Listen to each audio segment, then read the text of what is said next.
Welcome back to the channel, you guys. Thank you so much for checking out this video.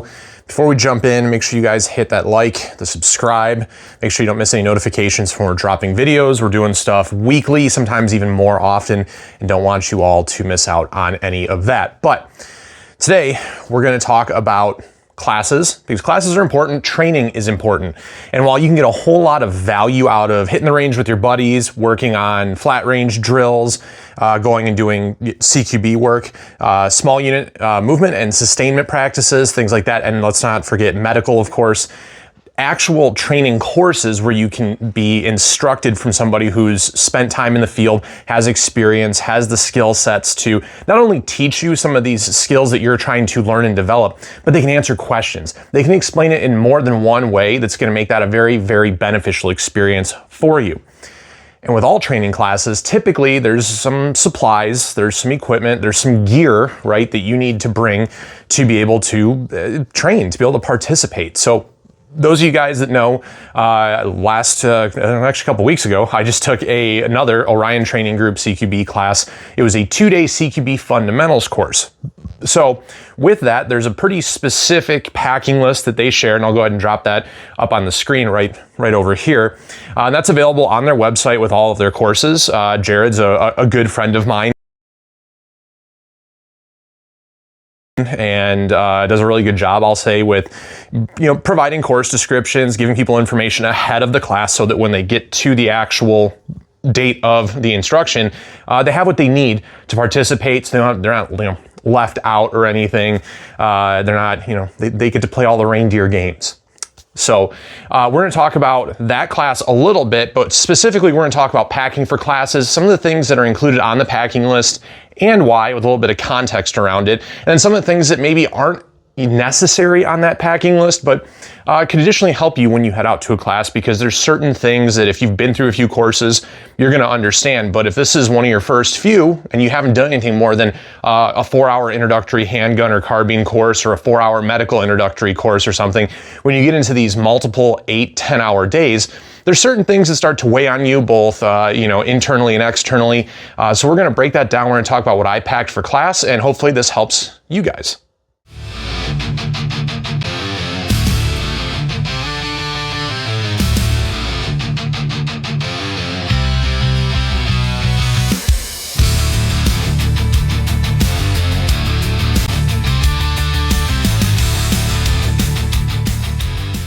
Okay, so let's start with probably one of the most obvious things you need to make sure you bring to class, especially in my instance, going to a CQB course, your GAT. We've all heard, probably ad nauseum, train like you fight. So take the rifle as you have it set up. That's gonna do several things for you. One, it's gonna help you identify weak points. If you are not strong enough to wield this particular platform, either because you're not strong enough or it's just too heavy, maybe it's too long, maybe you need to invest in, unfortunately, a tack stamp or something to be able to do an SBR with a short barrel, or go to an AR pistol. That could all be changing. I know there's legislation in the House and everything right now, and going to the Senate, I believe, that could very well impact SBRs and things. But you want to make sure that the setup that you have works for you, and works for you in the context which you're trying to apply it. So for me, that's my 11.5-inch build here, and I make sure that I bring the suppressor with me. I know there's like training cans and things. If you're gonna use those, that's really cool. Just make sure that the weight, I would say, is at least comparable to whatever suppressor you're running. Because the worst thing you could do for yourself is strip this thing down and make it super, super light for 3 days of training, build a false level of confidence, and then, go to actually apply this in a real world situation or something, and you can't perform at the level which you believe you can because you took all the heavy crap off your rifle. Now, in addition to that, I will say one very important thing worth noting here is the sling. Now, this is a Spartan sling from my friends over at Huberworks. They were kind enough to send this out to me. You guys have seen this in a few videos. And a lot of you are probably saying, well, yeah, no duh, you need to bring a sling. Well, here's the thing. Bring a sling, and if you can, bring a backup, because gear breaks, stuff goes down all the time. And we're gonna get into some of that. But having a good sling to help retain the weapon platform is pretty essential. It's the holster for your rifle. I didn't see anybody in any of, this is now my 4th CQB instructional course I've taken, and I've never seen anybody run a handgun 100% of the time. Now, if you are doing that, more power to you, in which case, bring a holster. But the sling is the holster for your rifle, and you want this to be able to retain the firearm while you're receiving instruction on the downtime in between reps, because you're not going to be running reps the entire time. And in any fundamental carbine course as well, there's going to be times when you have to stop. I don't want to say sit around, but you're going to stand around and receive instruction. And in between those courses of fire, in between those various drills, you need something to hold on to your rifle. Past that, really guys, anything goes. There's a couple things we'll talk about here that are going to help make your experience a little bit better and definitely a good bit safer. Okay, so the first thing that we're going to talk about when we talk about CQB Fundamentals courses, at least the ones I've been through, is that they're dry fire, meaning it's force on paper. If you're even using targets, a lot of time it's the motion, it's the movement, yes, to some degree the footwork, that's the focus of what you're doing. And for that reason, you don't need to worry about sim rounds and lasers and things like that. If anything, that comes later on in the course. But for safety reasons, you need to have chamber flags or something like this mag block that is going to signal to everyone around you that your weapon has been cleared and safety checked, not by only you, but by somebody else. And how this works, it's really easy. You just lock your bolt back, okay? And this is from Veil Solutions. You guys can kind of see here, it says clear up at the top, and it's obviously shaped like an AR-15 magazine. It goes into the mag well, it locks in just like a magazine, has to be dropped free, just like a magazine, so it's not gonna fall out, okay? And this way, it's bright blue. You can always get them in like orange or neon green, something that's gonna stand out, so probably not black or tan. This way, A, the bolt cannot go home because it's blocking the bolt, but B, it also says clear. And if you wanted to even fill that in with like black Sharpie or a paint pen or something, you can do that. And that's just gonna make sure everybody around you knows as well that this is a clear weapon and that it is safe, because unfortunately when you're teaching people CQB, people get flagged. It's the nature of the activity. It's not intentional, but you want to be as safe as you can. And in the Orion class, we actually go through 3 rounds of safety checks where you remove all, obviously, live ammo from yourself. You have a buddy check you then to make sure you have no more live ammo in any of your magazines that may still be on your kit, and then an instructor checks you before you enter the shoot house or the instructional area. So they take it very, very seriously, and I think all classes should do that or some variation of that to ensure that no live ammunition makes it anywhere into an area that it shouldn't. Additionally, if you are running a handgun, there's a couple options for you as well. There are these teardown systems, dry-fi mags. They fit into your handgun. This is a Glock 45, like so. And while they don't have a loaded chamber indicator, it is very obvious to everybody that it's bright blue and that it's an inert magazine. So nice to have for dry fire, but also something I keep on my kit when I'm out doing CQB training on Thursday nights. Or if I'm in class, I keep it on my belt, and that way, at the minimum, you can see that this gun does not have any ammunition in it, and we're good to go. Now, additionally, you can use something like this dry fire mag from Dry Fire Mag. And what this does, if you guys haven't seen these, this inserts, and you have one trigger pull, and that first one breaks, and then the interior mechanism of it lets you get audible clicks and resets of that trigger. So it's bright orange down here. You can see that it is a inert magazine. It's nice if you're actually doing force on paper, then you can, engage targets with this just like you would a Mantis system, but it is built for your handgun.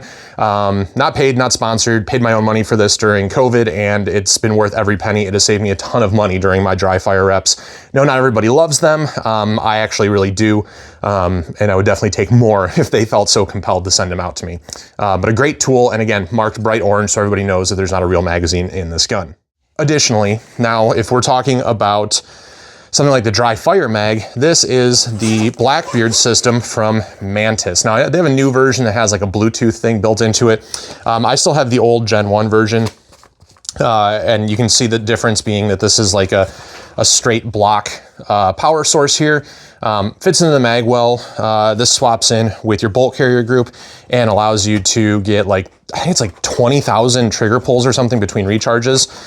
So something good to have in here is also a spare battery bank. If you're not good about recharging these things between uses, make sure you have it charged up before class, or bring a battery bank with the charging cable. And if not for yourself, then possibly for one of your friends or new friends you may make at the course. That's right, social skills.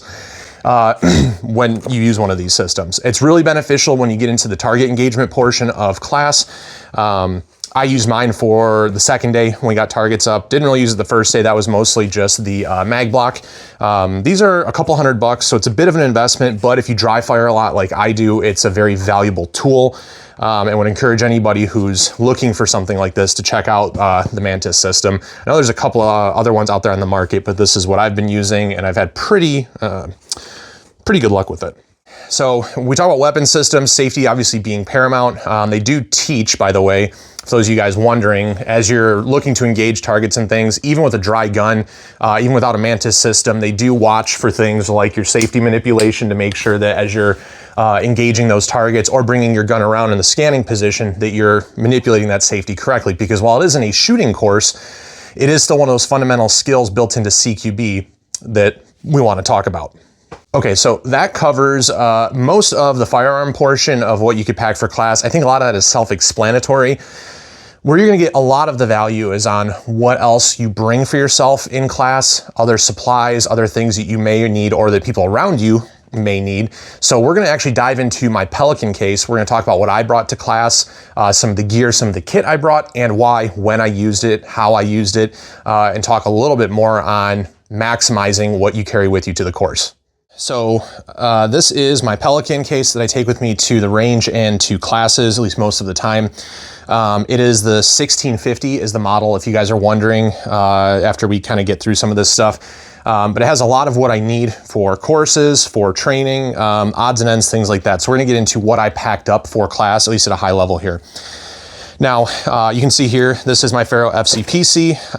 I do recommend, if you guys do run plate carriers, or even if you run a chest rig on the regular, bring that stuff to the class, because it's gonna help you discover snag hazards and pain points and things. For instance, I used to run an additional AR magazine pouch here on the side of my cummerbund and found that I was getting snagged with my sling when I was going to present the weapon. Not on every rep, mind you, but often enough that I knew it was an issue and something I wanted to address. Additionally, you find out if your kit is something that you can sustain over long periods of time, and not even that long. I mean, somewhere between a couple hours to 4 hours. If you wear it the whole day, which some guys do, it's 8 hours.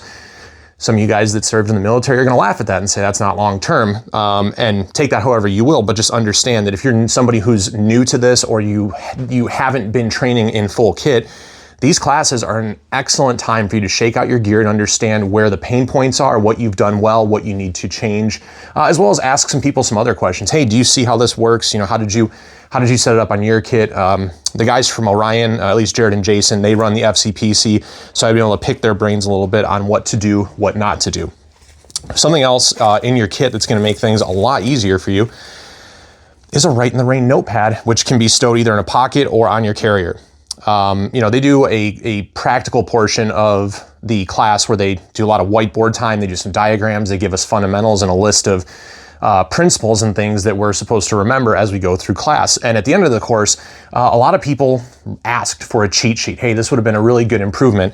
You know what's crazy about that is that you can take your own notes, and then you have those things, and you have them in your own words and in a context that you can understand, and you can add to it. So while yes, you can take your cell phone out and you can take a picture, I think having a notepad like this, not only for the practical classroom portion, but also when you're out clearing and doing micro drills and things like that, you can write those tips down. You can diagram it in ways that make sense to you. And I also do have, this is kind of an essential part of the equation, if I can dig it out here. I do have a Right in the Rain Polka pen. You can take the notes. You need both of them to make it work, folks. I know that sounds stupid, but you'll be surprised how many people show up with a notepad and without a pen, or a pen without not a notepad, or you know, none of it at all. So that's one piece of kit I definitely recommend you guys bring, is your plate carrier. Additionally, here's your belt. If you run a belt, and I think most of us do, definitely bring it. You can wear that most of the class. Again, it'll help identify pain points, hot spots, things like that. And it might be one of the only times you actually get good solid use out of your dump pouch for keeping supplies, like your notepad, perhaps some refreshments we'll get to in a second. Having that is really helpful. And additionally, if you needed gloves or something because you're doing doors or whatever and your hands get banged up and you hurt your whittle hand, you can go ahead and run some gloves. But yeah, bring your belt. And if you're wearing a two-piece, bring both belts, guys. Don't be that guy that forgets your inner belt at home. I double checked that like 3 times because I was really worried about it. Additionally, you want to make sure you're bringing eye protection. That is on the list. I run Oakley M frames with clear lenses here. And there's also a huge microfiber that I've shoved in here to keep them clean. Guys, don't bring the amber colored glasses or the sunglasses or whatever. Yes, they're safety glasses, which is great, but usually you're indoors, which means that you won't be able to see, which I find is very beneficial in training when you can see what's going on. So some sort of safety rated glasses, doesn't have to be Oakley M frames. It can be something like these ESS glasses or whatever you have, or maybe just some safety glasses from the hardware store. Just make sure you have them. Okay, talking about the rest of the case here, I'll just spend a couple seconds running through the rest of it. You have this whole lid organizer. While I don't use all of that for the class, having things like spare Ranger bands and 550 cord and shock cord retainers, this stuff helps when other people, as well as yourself, might have kit go down. I know I had somebody ask about Ranger bands, and I actually have some here, so I was able to help him out. Spare batteries and things, whether it's for your optics, your flashlights, whatever, having that stuff is extremely helpful. And having it organized this way so you're not just digging through a whole bunch of crap is also really, really great. So that's why I like the Pelican system. I know a lot of you guys think it's a little bit overkill. For me, it has worked, it's worked fantastic. Might do another video getting more in depth than what I have here, but we got like rubber bands and stuff over here. Rubber bands and Ranger bands, more of them. Chamber flag for people that don't bring one or forget one. Paint pens and markers and stuff like that.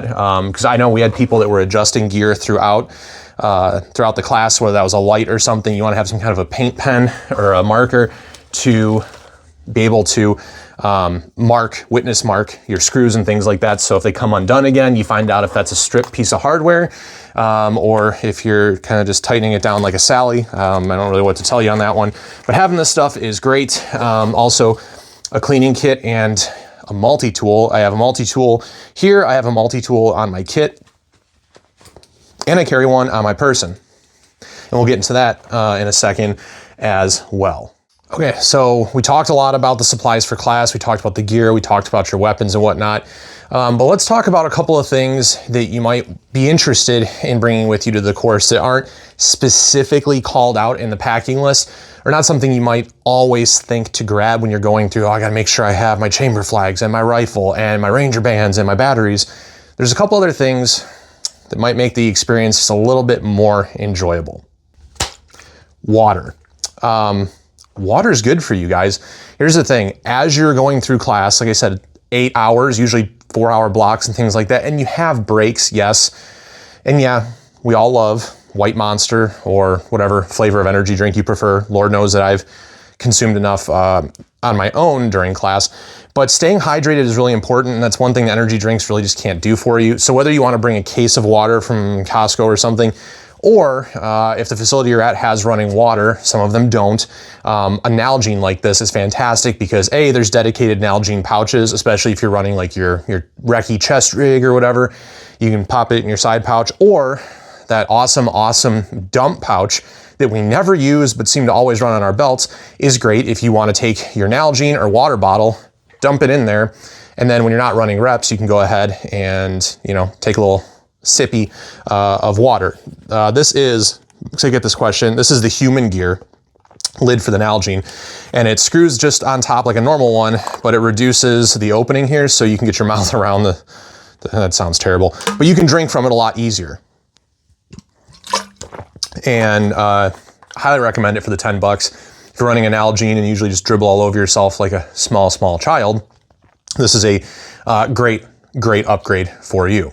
Now, additionally, something else you might want to bring with that water is some aspirin or ibuprofen, whatever. This is Bayer Back and Body. This is my preferred flavor of aspirin. I threw my back out a couple weeks before class, and like an idiot, I went to the gym the day before class and re-irritated that injury. So I was not in a great way for a lot of the class. So moments when I was able to sit down, I was able to take some of that pressure off my back. Things were better. But the rest of the time, I really relied on this stuff to help me get through both days of class and take the edge off of it. It's not, it's not going to fix anything, but it is going to help. And then also, guys around you, they get sore, especially if there are people there, and there are in every class, right? Which they aren't used to this. They work desk jobs, they work office jobs. They're not used to carrying kit, being on their feet for 4 hours, 8 hours at a time. We all have those friends. You guys know who I'm talking about, right? And you may be able to help them out, throw them a couple pills here, and just take the edge off. And believe me, if they're complaining less, if they're able to focus more and get better quality reps, everybody wins. Okay, so let's talk also about snacks. Something that I was completely unaware of through my first couple courses, honestly, up until I took my first Orion class. Jared enlightened me is that in the afternoon, your blood sugar will drop and you start feeling mentally fatigued and physically fatigued, and it can really degrade the experience, and you will probably end up learning just a little bit less, or a lot less in some instances. So having a giant box of fruit snacks, will make you a lot of friends at class, but then also these little guys are super easy to throw in a mag pouch or in your little dumpy. And then you've got a nice little sugary snack that you can open up. I eat these things, the whole pouch at once, because I'm, a heathen. But it's gonna make you some friends. You're gonna have more than enough to go around, and it's gonna give that little extra bit of sugar that you want through the afternoon to get you through the course until dinner time or your next meal break or whatever have you. It doesn't have to be fruit snacks. I just really like Welch's because I guess I'm a child. But 90 pouches, I still, as you guys can see, I still have some left in here. We didn't go through all of them in the class. Not like we're just sitting there, horking down freaking fruit snacks during class, but the extra little bit of sugar does help. These can be had at like Costco, Sam's Club, the store, whatever. Don't just, steal them from your kids, because that would be mean. But the other thing we want to talk about, because we mentioned it a second ago, is having something like a multi-tool on you in class, because things go down. So yes, sometimes, people get information from the instructors like, hey, you might want to move that light to the other side of your handguard. So instead of having to reach over the top with your C-clamp to press the tail cap, you have it right there in front of you or something. Or sometimes you actually do have catastrophic failures. Lord knows, yes, you have bolt overrides and things like that if it's a carbine class. We had a guy running Blue Bolt, shooting some sim rounds that had, I think it was a bolt override, literally shot one round through it, the gun malfunctioned, and he had to go to his handgun to finish that rep, and then literally had to go take the gun apart to clear that out. And if you guys have run sim rounds, that's not exactly a rare occurrence. It's just kind of par for the course. What was strange that I had never seen before in this class, and this isn't to shout out anybody or to dig on anyone, was we had not one, but two separate gentlemen that had the safety selector on their rifle literally fall off of the gun. Literally just fall off, hit the floor, just kind of fall across the floor and everything. And luckily in both instances, they were able to repair it. I think one was actually a Unit Solutions rifle and the other was like a 10.5-inch AR. But in both instances, they were ambi safety selectors. So that's why me personally, one of the reasons anyways that I like running a mil-spec safety. But if you're gonna run stuff like that, make sure you're checking your gear, checking your kit. So having something like a multi-tool, because it is just a little set screw, you can reinstall that. You got your little Phillips head here. You can tighten that thing back down. Like I showed with the paint pen, you can witness mark that. If somebody brought Loctite, you'll be able to Loctite it, blue, not red, always blue on those kinds of parts. And having this kind of a tool here, instead of having to have like a 6-way adjustable screwdriver or something crazy like that, this fits in your pocket or in the front of your kit or something, and it can help repair that weapon system to get back up and running. Not that you necessarily need it, but you don't want the innards of the gun kind of just rattling around. You want that up and running because, like I said a moment ago, safety manipulation while you're engaging those targets in the class, that's a foundational skill and something that they do reinforce while teaching.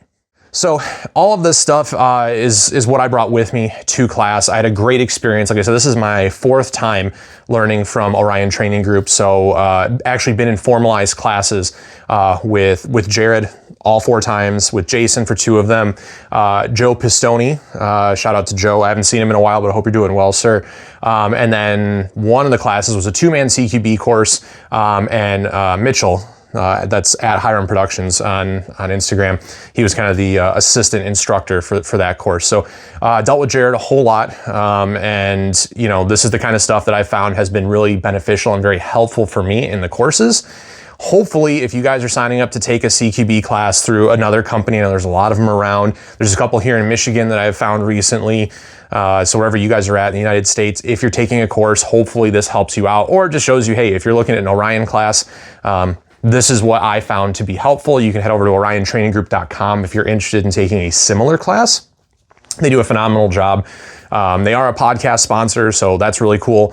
But I've had an outstanding learning experience from them, as have a lot of my friends that have taken courses with them and actively look to take those courses again. So hope this has been helpful for you guys. Appreciate you checking the video out. As always, make sure you hit the like, make sure you hit the subscribe notification bell, all that good stuff. We'll catch you on the next one.